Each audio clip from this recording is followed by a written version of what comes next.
क्यों बच्चों, आज हमारी फिजिक्स की जर्नी कहाँ जाएगी? आज हमारे फिजिक्स की जर्नी जाएगी बहुत ही important topic Hall effect in metal, जो कि आईआईटी जैम के लिए एक बहुत ही इंपॉर्टेंट टॉपिक है। आज हम लोग इस टॉपिक के अंतर्गत हॉल कोफिशिएंट की वैल्यू निकालेंगे। ठीक है, हॉल इफेक्ट होता क्या है, हॉल इफेक्ट की डिफिनीशन क्या है, कैसे हम हॉल इफेक्ट को डिफाइन करेंगे। तो आपको देखो, हॉल इफेक्ट की डिफिनीशन हमें लिखा हुआ, if a conductor is placed in a uniform magnetic field, यदि किसी कंडक्टर को किसी यूनिफॉर्म मैग्नेटिक फील्ड में रखते हैं and A current is passed along the length of the conductor, और उसमें एक करंट पास करते हैं किसमें, कंडक्टर में, then a voltage is developed, तो उसमें एक वोल्टेज क्या होता है, प्रोड्यूस हो जाता है, डेवलप हो जाता है, which is perpendicular to both, जो कि दोनों के परपेंडिकुलर होता है, किसके, अलोंग द कंडक्टर जो करंट पास कर रहे हैं माने आई के, और जो मैग्नेटिक फील्ड सेटअप है माने बी के, जो आई और बी दोनों के क्या होता है, परपेंडिकुलर होता है। मैंने ये लिखाया, this voltage is known as Hall voltage and the phenomenon is known as Hall effect. देखिए मैंने क्या लिखा है, if a conductor is placed in a uniform magnetic field and a current is passed along the length of the conductor, a voltage is produced at right angles of the both the direction of current and the direction of magnetic field. This voltage is known as Hall voltage and the phenomenon is known as Hall effect. अब मैं आपको बताना चाहता हूँ क्या मैं कहना चाहता हूँ। जैसे मैंने ये कह दिया कि अगर मैं कह दूं कि आपके पास एक कंडक्टर है जिसमें करंट क्या फ्लो होता है, आई, किधर, एक्स एक्सिस की ओर, क्लियर, और इसमें एक आपके पास मैग्नेटिक फील्ड है जो मैंने कह दिया जेड डायरेक्शन में है, किधर है, जेड डायरेक्शन में। तो सीधी बात है कि ये अकॉर्डिंग टू दिस थ्योरी इसमें एक वोल्टेज सेटअप होगा जो कि एक्स के भी परपेंडिकुलर होगा और जेड के भी परपेंडिकुलर होगा। तो एक्स और जेड दोनों के परपेंडिकुलर होगा, इसका मतलब उसकी डायरेक्शन किधर होगी, वाई डायरेक्शन में। क्लियर है? तो अब आप समझ गए होंगे कि अगर किसी कंडक्टर को किसी यूनिफॉर्म मैग्नेटिक फील्ड में रखते हैं, समझ आ रहा दोस्तों? हाँ, ध्यान देना, आ रहा है करो, ठीक, देखो ध्यान से। हमने क्या कहा, हमने कहा यदि किसी कंडक्टर को किसी यूनिफॉर्म मैग्नेटिक फील्ड में रखते हैं तो उसमें एक वोल्टेज डेवलप हो जाता है जो कि दोनों के परपेंडिकुलर, किसके दोनों, माने करंट आई के भी परपेंडिकुलर होता है और मैग्नेटिक फील्ड बी के भी क्या होता है, परपेंडिकुलर होता है। क्लियर? अब हम आगे बढ़ते हैं। अब हमने मान लिया, let us consider a rectangular conductor. अब हमने यहां पे एक रेक्टेंगुलर कंडक्टर ले लिया, क्लियर, और इसमें हमने एक करंट आई पास कर दी। देखो ये करंट आई पास कर दिया मैंने, क्लियर है। अब यहाँ पे एक करंट हमने आई पास कर दिया और इसमें देखो मैग्नेटिक फील्ड पहले से बड़ा हुआ है, ये मैग्नेटिक फील्ड आपके पास जो जेड डायरेक्शन में है। तो अकॉर्डिंग टू दिस थ्योरी इसके भीतर एक क्या पैदा होगा, बताओ मैं, एक वोल्टेज डेवलप होगा जिसकी डायरेक्शन जो होगी वो किसके परपेंडिकुलर होगी, आई के भी और मैग्नेटिक फील्ड बी के भी, दोनों की क्या होगी, परपेंडिकुलर। तो due to this electric field, इस इलेक्ट्रिक फील्ड के कारण जो होता है वो इलेक्ट्रॉन जो होता है, जैसे ये प्लस एक्सिस है तो करंट प्लस एक्सिस में है, तो इलेक्ट्रॉन क्या होता है, इसके निगेटिव दिशा में क्या करता है, मूव कर जाता है। इसका इलेक्ट्रॉन किधर चलने लगता है, माइनस एक्स एक्सिस की ओर। इलेक्ट्रॉन जो होता है वो माइनस एक्स एक्सिस तरफ क्या करता है, मूव कर जाता है, बल्कि वो ड्रिफ्ट कर जाता है। ड्रिफ्ट माने क्या होता है, ड्रिफ्ट माने होता है रेंगना, क्या होता है, रेंगना। अब इलेक्ट्रॉन तुम्हें लगता है कि खटाक से चला गया, ऐसा नहीं है। एक्चुअली जब इलेक्ट्रॉन निकलता जाता है यहाँ से, तो यहाँ पे बार बार इसके पॉजिटिव आयन से क्या करता है, टकराता है, और टकरा के अपनी एनर्जी को क्या करता है, खो देता है। जिससे होता क्या है कि उसको वेलोसिटी तो मिलती है, एक एक्सीलरेशन तो मिलता है लेंथ की दिशा में, लेकिन वो जो होता है वो बहुत कम होता है, इसीलिए क्या करता है, वो धीरे धीरे मूव करता है, इसीलिए इसका नाम होता है ड्रिफ्ट वेलोसिटी। तो वो क्या करता है, वो ड्रिफ्ट कर जाता है, किधर, अलोंग निगेटिव एक्स एक्सिस की ओर। तो अब यहाँ पर इस पर एक लॉरेंस फोर्स काम करता है। अब उस लॉरेंस फोर्स की वैल्यू कितनी होती है, देखो ध्यान से। अब ये मैग्नेटिक फील्ड के कारण ये ड्रिफ्ट करके नीचे की ओर बता दीजिए, तो उस पर एक लॉरेंस फोर्स काम करता है। आप जानते हो लॉरेंस फोर्स की वैल्यू क्या होती है, Fm equal to Q into V into B. अब Q into V into B जो लॉरेंस फोर्स की वैल्यू होती है, अब हम क्या करेंगे, इसकी वैल्यू पुट करेंगे, कैसे, Fm इक्वल टू, अब Q के स्थान पे इलेक्ट्रॉन है तो माइनस ई, और V के स्थान पर अब देखो Vx, इलेक्ट्रॉन इधर मूव करा, इधर किधर, निगेटिव एक्स एक्सिस की तरफ। इसका मतलब यहां पर जो फार्मूला बनेगा वो क्या बनेगा, minus V X I cap, क्योंकि एक्स डायरेक्शन में है। अब आते हैं बी की ओर। बी पे भी मैग्नेटिक फील्ड कैसे होगा, अब बी क्या है, मैग्नेटिक फील्ड किस डायरेक्शन में है, जेड डायरेक्शन में है। किधर है, जेड डायरेक्शन में है। अतः आप इसको क्या लिख सकते हो, बी जेड, और यहां पे क्या लिखोगे, के। क्लियर है।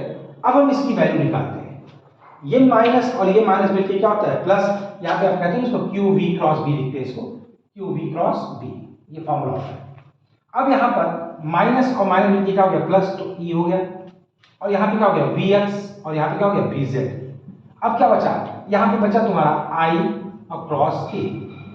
अब आई क्रॉस के जो आया आपका यहाँ पे एफ एम की वैल्यू, ये आई क्रॉस के क्या होगा, अब आप जानते हो, ये मैंने एक बार बताया था सबको, ऐसे लिख कर सकते हैं आई जे और के। तो जब कभी आई क्रॉस जे होता है तो के आता है, जे क्रॉस के होता है तो आई आता है, के क्रॉस आई आता है तो जे आता है। यहाँ पे क्या है, आई क्रॉस के एंटी क्लॉकवाइज है। इसका मतलब आई क्रॉस के की वैल्यू जे तो आएगी, लेकिन जे नहीं आके माइनस जे आएगी, क्योंकि क्या हो गया, एंटी क्लॉकवाइज, यहाँ से उल्टा हो गया ना। तो यहाँ पे वैल्यू क्या हो जाएगी, F M is equal to हो जाएगी minus E V X B Z I into क्या, जे। तो यहाँ तक आप नोट कर लीजिए, फिर हम इसके आगे बढ़ते हैं। यहाँ तक नोट कर लीजिए आप लोग, ठीक है।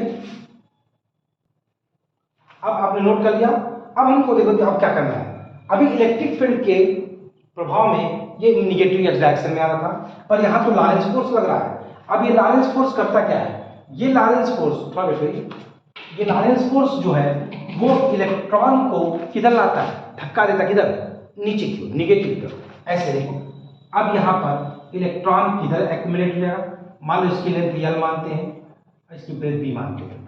तो यहाँ पर इलेक्ट्रॉन पर एक लगता है एफ एम, इधर इधर इधर नीचे की ओर लगता है। अतः इलेक्ट्रॉन जो होता है वो यहाँ पर क्या होता है, एक्यूमुलेट होते जाता है, और ये जो आपका हो जाता है ये पॉजिटिव हो जाता है। इसका मतलब साफ है, इसमें एक इलेक्ट्रिक फील्ड भी डेवलप हो जाती है। अब वो इलेक्ट्रिक फील्ड की वैल्यू धीरे धीरे क्या होती है, बढ़ने लगती है।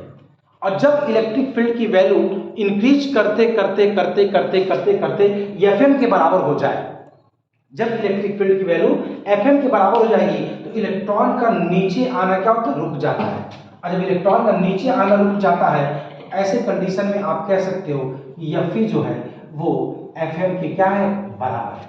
क्लियर है। तो यहाँ पे देखिए मैंने क्या कहा, हमने कहा कि ये लॉरेंस फोर्स के कारण इलेक्ट्रॉन धीरे धीरे नीचे की तरफ क्या होता है, एक्यूमुलेट होते जाता है, और ऊपर पॉजिटिव और नीचे निगेटिव एक इलेक्ट्रिक फील्ड डेवलप हो जाता है। वो इलेक्ट्रिक फील्ड की वैल्यू तब तक बढ़ती है, कब तक, जितना इलेक्ट्रॉन इधर जाएगा उतना ही मैग्नेटिक प्लस इधर होगा, अतः इलेक्ट्रिक फील्ड क्या होगा, बढ़ता जाएगा, और तब तक बढ़ेगा जब तक कि मैग्नेटिक फील्ड के बराबर न हो जाए। और जब इलेक्ट्रिक फील्ड मैग्नेटिक फील्ड के बराबर हो जाएगा उस समय इलेक्ट्रॉन का एक्यूमुलेशन क्या हो जाएगा, रुक जाएगा। क्लियर, नोट कर लो।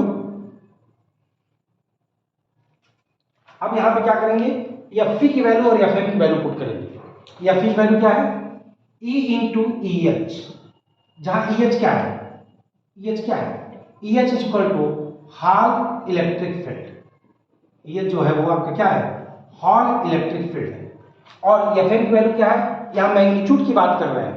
अभी मैंने एफ एम की वैल्यू ऊपर निकाली थी, माइनस ई वी एक्स करके था ना, तो यहां पर क्या करोगे, E V X into B लेंगे। क्यों, क्योंकि यहाँ पे हमने क्या किया था, minus E V X B into J था, पर यहाँ पर हम चूंकि न्यूमेरिकल वैल्यू ले रहे हैं अतः आएगा E V X into B, और ई से ई कैंसिल आउट, अब आएगा E H is equal to V X into B. Clear है। कोई इक्वेशन चाहो तो मान सकते हो इसको, चलो इसको इक्वेशन मान लेते हैं एक। क्लियर। अब हम क्या करेंगे, अब निकालेंगे current density. Now the current density, current density क्या हो जाएगी बेटा, जे बराबर, आपने फार्मूला पढ़ा है, आई इज इक्वल टू होता है N E A V D, यहाँ पे वी डी के साथ वी एक्स है, और जे इज इक्वल टू होता है आई अपॉन ए, तो यहाँ पे फार्मूला क्या बनेगा, एन ई और वी एक्स। लेकिन यहाँ पे इलेक्ट्रॉन है तो अतः ये माइनस आगे लग जाएगा। क्लियर है। तो आपकी करंट डेंसिटी जे क्या आएगी, माइनस एन ई और वी एक्स, यहां से आपकी आ गई J is equal to minus N E V X. आप नोट कर लीजिए इसको थोड़ा। अब यहाँ पर आपने देखा j is equal to minus N E V H, चूंकि x डायरेक्शन में अगर इसको jx भी लिख सकते हैं। अब हम थोड़ा सा इसको इरेज कर ले बेटा, इरेज कर ले थोड़ा सा, देखिए थोड़ा सा इरेज कर लिया मैंने। अब हम क्या करेंगे, इसकी वैल्यू निकालेंगे। कैसे निकालेंगे, अब हम यहाँ से निकाल सकते हैं ई एच अपॉन जे एच, इसको इक्वेशन 2 मान लें और हम क्या करें, इक्वेशन 1 डिवाइडेड बाई 2। तो E H upon J X is equal to क्या आएगा, अब आप देख लो वी एक्स से वी एक्स कैंसिल आउट, क्या आएगा minus B upon N E, B upon N E, आपकी ये वैल्यू आ गई। अब हम बी को इधर कर दें तो आएगा E H upon B into J X is equal to minus 1 upon N E. तो आपका ये जो फॉर्मूला निकला है E X upon B J X is equal to minus 1 upon N E, इसी को कहते हैं हम लोग हॉल कांस्टेंट। क्या कहते हैं, हॉल कांस्टेंट या हॉल कोफिशिएंट, हॉल कांस्टेंट या हॉल कोफिशिएंट, और इसको डिनोट करते हैं हम लोग आरएच से। किसे डिनोट करते हैं, आरएच से। इसका मतलब क्या हुआ, इसका मतलब हुआ बेटा, मिटा दीजिए कर दें, इसका मतलब हुआ कि अगर हम हॉल कोफिशिएंट आरएच की वैल्यू लिखते हैं तो आरएच इक्वल टू क्या आता है, आरएच इक्वल टू आता है E X upon B into J x, या आप कह सकते हो माइनस 1 अपॉन एन ई। ये आपका अब हो गया आपका हॉल कोफिशिएंट या हॉल कांस्टेंट। क्लियर है। अब हम हॉल कांस्टेंट की डेफिनेशन भी बना सकते हैं, इलेक्ट्रिक फील्ड बी और जे, इससे भी बना सकते हैं कि एक डिफाइंड रेशियो को डिफाइन करता है, किसके, इलेक्ट्रिक फील्ड और मैग्नेटिक फील्ड के रेशियो, और क्या है ये, करंट डेंसिटी। तो ऐसे भी डिफाइन कर सकते हो और ऐसे भी डिफाइन कर सकते हो। क्लियर। अब हम एक बार इसको फिर से रिवीजन कर देते हैं, तो वेट करो, मिटा दें, इरेज कर दें, ठीक है। तो हम इसको इरेज कर दें।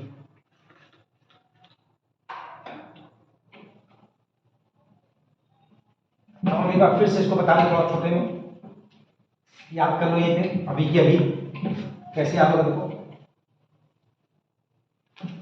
हमने क्या कहा, हमने कहा कि यदि किसी कंडक्टर में कोई करंट आई फ्लो होता है और ये कंडक्टर कहाँ रखा है, यूनिफॉर्म मैग्नेटिक फील्ड में, यूनिफॉर्म मैग्नेटिक फील्ड में रखा है, तो इसमें क्या डेवलप हो जाता है, एक वोल्टेज डेवलप हो जाता है। क्या होता है, वोल्टेज डेवलप हो जाता है जो परपेंडिकुलर होता है किसके, आई और बी दोनों के क्या होता है, परपेंडिकुलर होता है। तो इस वोल्टेज को कहते हैं लोग हॉल वोल्टेज, इस वोल्टेज को क्या कहते हैं हम लोग, हॉल वोल्टेज, और इस फिनोमिनन को क्या नाम देते हैं हम लोग, हॉल इफेक्ट। क्लियर है। अब हमने क्या कहा, हमने मान लिया कि आपके पास एक कंडक्टर है और इस कंडक्टर में आपने करंट आई को क्या किया, फ्लो किया। क्लियर है। मान लिया मैंने कि यहां पर करंट आई की डायरेक्शन किधर है, एक्स है, और मैग्नेटिक फील्ड की डायरेक्शन किधर है, जेड है। तो साफ साफ दिख रहा है कि इसमें जो वोल्टेज डेवलप होगा वो किस डायरेक्शन में होगा, वाई डायरेक्शन में होगा। तो यहां पर आपके ऊपर एक लारेंज फोर्स लगता है जिसकी वैल्यू होती है E V cross B, E V cross B, या इसको क्यू कह सकते हो तो क्यू वी क्रॉस बी। अब क्यू की वैल्यू कितनी होती है यहाँ पे, माइनस ई और V X I, minus V X I, अब प्लस क्या कर सकते हैं इसको, बी की वैल्यू कितनी है, बी की वैल्यू कितनी है बताओ है, क्रॉस, बोलो बोलो बोलो बोलो, बी जेड के। क्लियर है। अब आप इसको क्यू की वैल्यू आपने लिख दिया माइनस ई, और यहाँ पर बी की वैल्यू है माइनस वी एक्स आई, और यहाँ पर बी जेड के। क्यों माइनस वी एक्स आई, क्यों माइनस वी एक्स आई, क्योंकि जो करंट फ्लो हो रहा है उसमें इलेक्ट्रिक फील्ड के कारण इलेक्ट्रॉन जो होता है अंडर इलेक्ट्रिक फील्ड, इलेक्ट्रॉन जो होता है हमेशा वो करंट के डायरेक्शन के अपोजिट मूव करता है। अतः अगर इलेक्ट्रॉन वी एक्स डायरेक्शन में मूव कर रहा है तो करंट जो इलेक्ट्रॉन है वो किधर मूव करेगा, माइनस वी एक्स डायरेक्शन। यहां से हमने एफ एम की वैल्यू निकाली थी।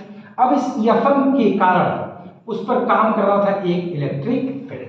तो आप सिर्फ एक लाइन की फिजिक्स याद रखो, इलेक्ट्रिक फील्ड एक लाइन फिजिक्स क्या रहेगी इसकी, एक लाइन की फिजिक्स सिर्फ ये कहती है कि आपको सिर्फ एक लाइन याद रखना है, F M is equal to F E. F M is equal to F E मानी क्या, या इसको लिख सकते हो F E is equal to, F M बात एक ही है, एफ ई की value E into E H, F M value E V X into B. Clear.